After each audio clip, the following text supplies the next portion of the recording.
It's coming to my attention that some of you out there don't know how to cook. Now, some of my friends included are all in this category I'd like to call connoisseurs of sandwiches and other instant foods. Now, whatever your reason for not cooking is, whether it be possibly budget or that cooking just seems like a daunting task, the internet seems to agree that the favorite broke boy food is instant ramen. And today, we're gonna make your ramen a little less sad. After today, no longer will your specialty be a can of soup or butter on toast. No, sir. After today, I'll have you flexing on your fifth grade lunches. Because today, we're going to move you to the top of the instant ramen world. When I designed this outline, I had to keep some restrictions in mind to make this more accessible for everybody. Number one is that all of the ingredients need to be sourced from a single low-budget grocery store. That's just to make sure that anyone, anywhere, could pick up all the ingredients I use and make it. Number two is that I'm only allowed to use a single pot for cookware. Since this is meant to help people out who aren't especially used to cooking, I thought this would make things easier. So now I'm going to give you 3 ways to spice up your instant ramen, and each level will involve a little bit more effort, starting from, I don't really want to cook, brah, to like a full prepared meal. In a sense, I mean, as much as you can do with a single pot.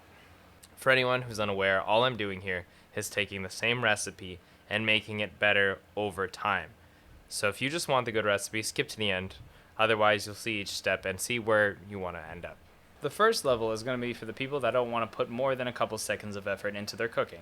I'm talking about you monsters that cook pasta in a microwave.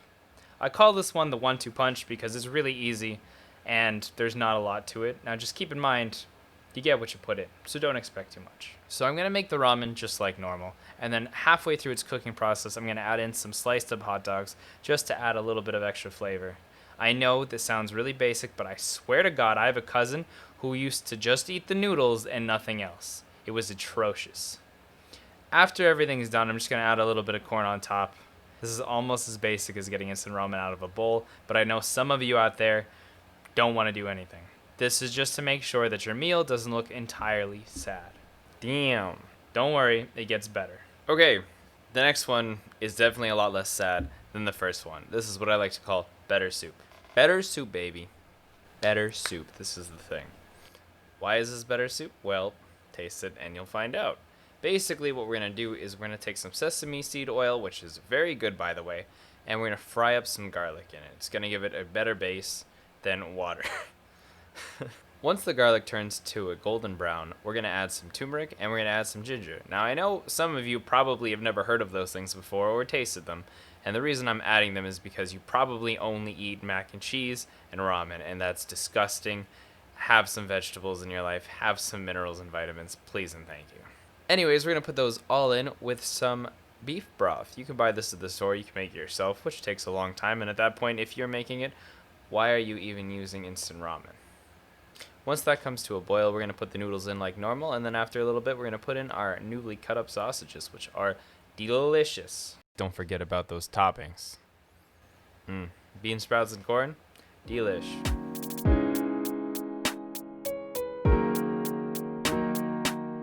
So here we are at the third and final stage where we're going to finally get to the complete recipe, and the focus here will be on good toppings. So you may notice I've switched out to a wok for aesthetic reasons. There was no real point in that. I just wanted some variety in my life.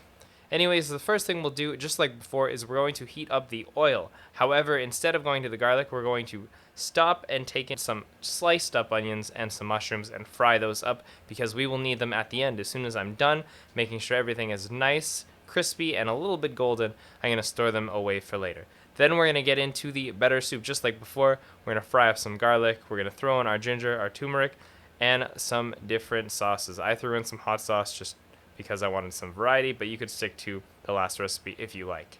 Now, as we're boiling here, I'm going to add in an egg because a soft-boiled egg is super delicious.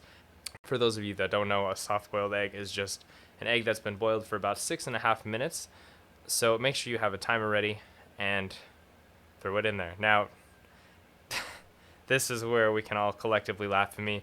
And because I switched to the wok, I didn't actually think about the fact that the egg might not be fully submerged.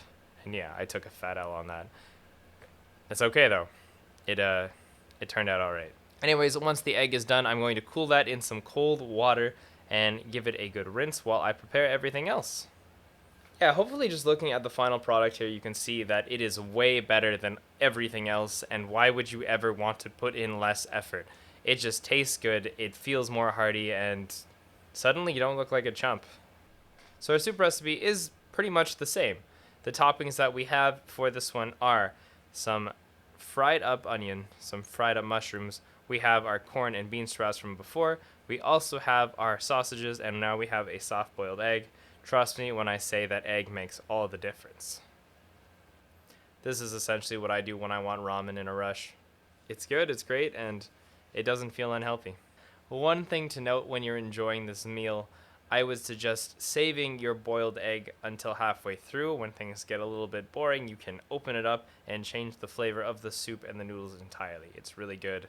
Give it a try. Anyways, that's everything for me. Hopefully you enjoyed it, and hopefully your ramen will be a little bit less sad after today. I'm Labrie, and thank you so much for hanging out with me. We'll see you on the next one. Involve. Involve, involve, involve. Ah. Yeah, I'm stupid.